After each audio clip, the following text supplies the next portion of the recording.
Hey everyone, it's Mari Clark here, and thanks so much for stopping by my channel. I'm so excited that you decided to check out my process today. I'm going to be creating a 12 by 12 scrapbooking process using a large photo and the Maggie Holmes Gather collection. You can see the photograph here that I'm going to be using. It's an 8 by 10 photo that I printed in black and white, and I just really love this photo. It's excellent quality and it just really captures the essence of the moment. And I really wanted to print it in a large format just to really obviously create a focus on that photo. Now, these pattern papers from Maggie Holmes Gather are absolutely gorgeous, and they're so soft and they really complement this photograph well. And so I just went into my stash and chose some of the papers from that collection. And I specifically really love the one with the text on it because the words that are in that text really match up nicely with the photograph and what I'm trying to capture here in this layout. So because Bailey is looking down to the corner there, I thought that it would be sort of best to design the layout so that she's off to the side a little bit, off to the right. And although she's not completely over to the far right side, I do have that photo a little bit more to the right than to the center. Now I'm going to take some of the papers and I'm going to just tear them a little bit and size them down with my ruler just to create a little bit of a rough edge instead of a smooth edge there to the left of the photo, and just to give that paper a little more texture and interest over to the side.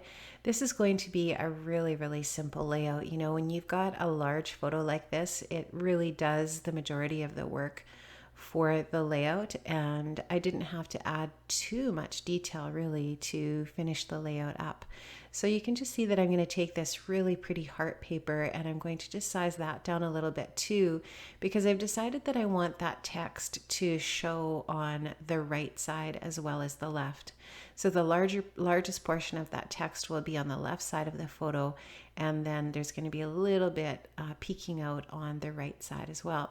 Now I decide in the end that I don't want to do any journaling on this layout simply because I think that the photo sort of speaks to it for itself. And I really love, like I said, I really love the words and phrases in that text. And I think that it all just really complements the photograph and the layout as a whole.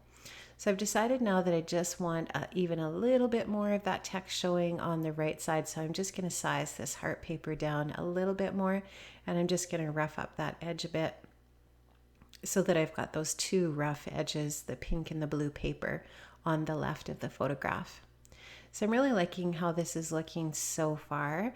And I'm just going to continue to add a little bit more pattern paper to that center part of the layout here. I think if I haven't already, I'm also going to add a little blue strip to the right side of Bailey's photo here as well. Now all of the die cuts, the ephemera, are from the Maggie Holmes Gather collection as well. Obviously the thing that's really great about that is that all of the colors are going to be complementary, and it's going to be super easy to sort of figure out what I'm going to use for embellishments here. And then I'll just play around a little bit with the placement of them. Now, because she's looking down into that corner there, I wanted to make that sort of one of the focal points of the embellishments and then the title. And so I'm just going to take some of these different, like I said, some of these different ephemera pieces and just do some really simple layering here. So the idea with layering is the first layer that you do, obviously the bottom layer, and then from there you want to just try to create some dimension with your layers on top of that. So the last layer that I've chosen there is that tag that has the ruffly parts on it, and I really love that. I think it's super cute, and it does really look nice with the colors in the collection. And now you're just going to see that I'm going to add another little piece of blue over to that right side of the photo just to bring in the blue over in that area as well. Now that light blue is actually in parts of that flower, that die cut flower. When you're looking at the flower, it looks predominantly green and kind of turquoise color, but actually there is that really pretty light blue color in that parts of that flower as well. So it does, obviously it looks really nice with that blue paper and the flower together there. Now I'm sorry I'm working out of frame here a little bit, but I end up changing up what I'm doing up there anyway, so you'll see that in a little bit here. So yeah, I just really love this photograph of Bailey. She's got a lot of things happening in her life right now. There's a lot of changes happening and things going on, and I just was really thinking about her this week, and so anyways, I decided that I wanted to scrap another one of these photos from a few years ago. These photos were taken at her grad, and they were professionally photographed. Obviously, this is not a photo that I took, and they just turned out so nice. And I have scrapped quite a few of them in different layouts, and I don't know if I've scrapped this one. I went through her graduation album the other day, and I was looking, and I couldn't see that I had used this one. So unless something eluded me there, I think that this might be perhaps the first time I've scrapped this photo, and it's just captures the moment really nicely. Now I have taken my sewing machine, I've just sewed 2 straight lines on either side of that pink paper, and now I've decided that I want to mat this photo on this black and white floral paper from Gather. And I just really like how that frames in her photo and finishes her photo off a little bit. And I think it just adds a little bit more detail, and I like how that looks. So once I put that onto that pink background there, I think you'll probably agree that it does look quite nice on there. It just frames it in. So now I did actually just take the paper on either side of that sewed line, and I just lifted it up a little bit, and I think you can see that I've just taken it and pushed it up a bit just to give it a bit more dimension. And I actually do that with the ephemera bits and pieces that I use on the layout here too as well, which you'll see shortly. So now I'm just going to take my ephemera, and I'm going to start to build those layers back in and get those stuck down on the left side of the photograph here. So just sticking those in, and then like I said, what I will do is just take and fold the edges of those ephemera bits and pieces up a little bit just to bring them up a bit. Now I really like that little pink heart up there, which I think is from a Simple Stories die cut pack, but it just blends in too much, I think, with the background, and you're just really not able to see it as much.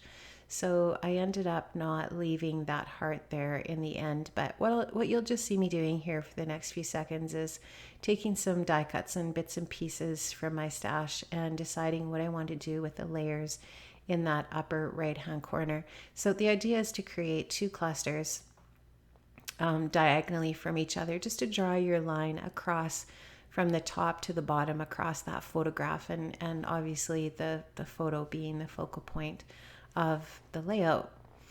Now what I could have done is added a little bit of some journaling strips to the left area there, but to the right, on the right side of the photo, but I just decided I didn't want to do any journaling on this layout. So now you can see that I added to that ephemera area to that cluster area up to the right in the top corner, another one of those flower die cuts that's the same at the bottom. And I actually have 2 packs of those die cuts in my stash. So I had 2 of those floral pieces. I put a wooden button up in the right corner there as well, and a little piece of chipboard that says Happy Place. And I'm going to take this chipboard word from the chipboard sheet from the Gather collection that says Loved, and that's going to be the very simple title. And I'll finish this up with a couple of those gold phrase stickers, and the layout will be finished. So you can see that this was really, really simple to do. If you've never used a large photograph on a layout before, hopefully this is an example or an inspiration for you of how it might look, what you could do for a really simple layout that really showcases a beautiful photograph.